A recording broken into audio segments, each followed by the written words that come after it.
أهلا يا مرحبا فيكم بفيديو جديد. نورتوا قناتي ونورتوني إلي كمان بفيديو جديد. إن شاء الله تكونوا عم تحبوا هاي القناة وعم تعجبكم الفيديوهات وعم تترك عندكم أثر طيب وإيجابي. إذا كنتوا عم تحبوا قناتي وعم تعجبكم هاي الفيديوهات لا تنسوا تشتركوا بالقناة تبعتوها لرفقاتكم مشان توصل لناس جديدة وتكبر عيلة عالم ساندي أكتر. صرتوا بتعرفوني إني بكره هالروتين، بس روتين الكآبة كتير ما بقدر إني أتخلى عن هذا الروتين نهائيا.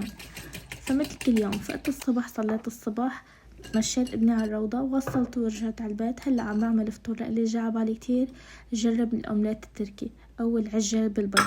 مثل مو شايفين ضفت كتير خضار بندورة وفلفلة خضراء وكمان سجق أو مرتديلا مثل ما انتو بتحبوا. أنا ضفت السجق أو السلامي. الناس اللي ما بتحب تفطر وما بتحب الخضار نصيحة جربوا هذه الطريقة لتقلي فيها البيض. كتير طيبة أول شي وكتير مفيدة لأنه فيها نسبة خضار كتير عالية، فنصيحة جربوها لهي الطريقة وادعولي وأنا واثقة كتير رح تحبوها لأنه عن جد كتير طيبة وما بتاخد وقت كتير بالطبخ. يعني بس هيك تفرموا شوية خضرة وبتطلع معكم جاهزة. هلا بعد ما تستوي من أول وجه بدي أضيف فوقها جبنة. فيكم تضيفوا كمان أي نوع جبنة بدكم، جبنة مسنرة أو موتزاريلا أو جودة، أي نوع جبنة متوفر عندكم فيكم تستخدموه أو حتى الأشقوان. يعني تعرفوا رح أخبركم عن واحدة من الحقائق عني الصبايا. أنا بس بدي يكون عندي طاعة من البيت، مثلا نزلة على السوق أو زيارة عند وحدة من صديقاتي، بروح بختار أصعب طبخة وبطبخها. يعني مثلا أنا اليوم عندي نزلة على السوق وعندي كتير شغل بالبيت وبدي أعمل مفرزنات لرمضان وفوق منها عم نظبط أغراض البيت مشان أنتقل، فبجي بدي أعمل يبرق. تمام. مرة كمان صارت معي عندي نزلة على السوق وبعرف حالي رح أتأخر، مجهزة حالي بعد ما أرجع بدي أعمل شي شبرك، وكتير بتصير معي ما بعرف ليش هيك بساوي أنا، بس إنه بحس حالي إنه لما بطلع من البيت وبعمل طبخة صغيرة ما بيرتاح ضميري، فبحس لا لازم أطبخ طبخة كبيرة مشان أرتاح أنا أكتر. ما علينا، خلوني أخبركم عن هذا الرول اللاصق. هو كتير ممتاز مشان يقيم الشعر أو الجلد الميت من هيك على وجوه الشراشف، يعني بنظفهم بطريقة كتير حلوة، بشيل حتى هيك الغباير الناعمة كلياتها. بتلاقوها بالكيك، هي طبعا لاستخدامات كتيرة وبيجوا معي يمكن 3 رولات بتلاقوها بالكيك.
خلصت شغل البيت وقبل ما انزل على السوق بدي اعمل اليوم يبرق.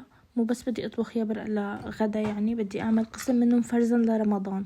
يعني اذا انا مثلا بهذا اليوم ماني حابة اطبخ، او كمان اذا انا حابة مشان عزيمة او هيك بيكون جاهز عندي وما بتلبك قبل بوقت.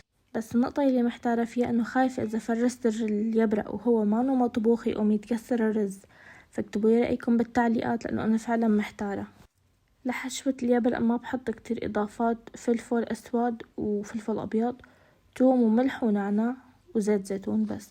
وهي الطريقة فاتكم كتير إذا أنتم ما مجربين تلفوا اليبرق بهاي الطريقة. كتير كتير بتسرع الوقت وبتسهل اللف وبتطلع كل اليبرقات من حجم بعض ومن شكل بعض. أي كيس نايلون عندكم الطريقة كتير واضحة بالفيديو. هي طلعت الكمية ما توقعت تطلع هيك، توقعت تطلع أقل بكتير. رح خبيها بالثلاجة فرزها وزعها بأكياس مونة، بس قررت إنه ما أطبخها. اكتبولي تجاربكم بالتعليقات يمكن استفاد منها.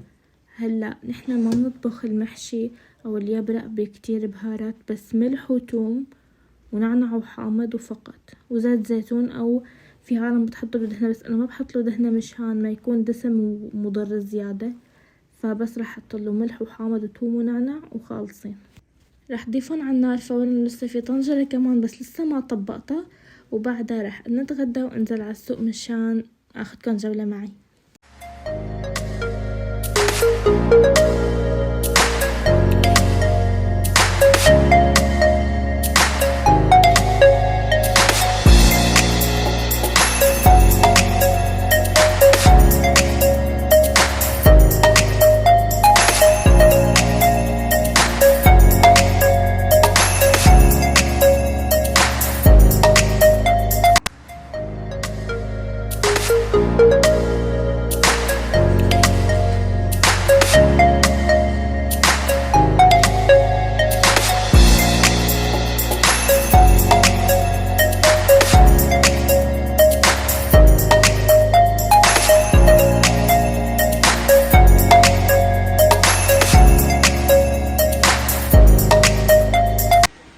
موديلات كتير حلوة وكتير بتحير، وعلى فكرة كتير دارج الخشبي والأسود بهي السنة. الألوان كتير حلوة.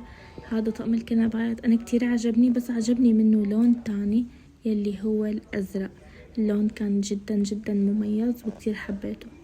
اكتبولي الخيارات اللي عجبتكم بصندوق التعليقات، يمكن تعليقاتكم أو اختياراتكم تفيدني كتير.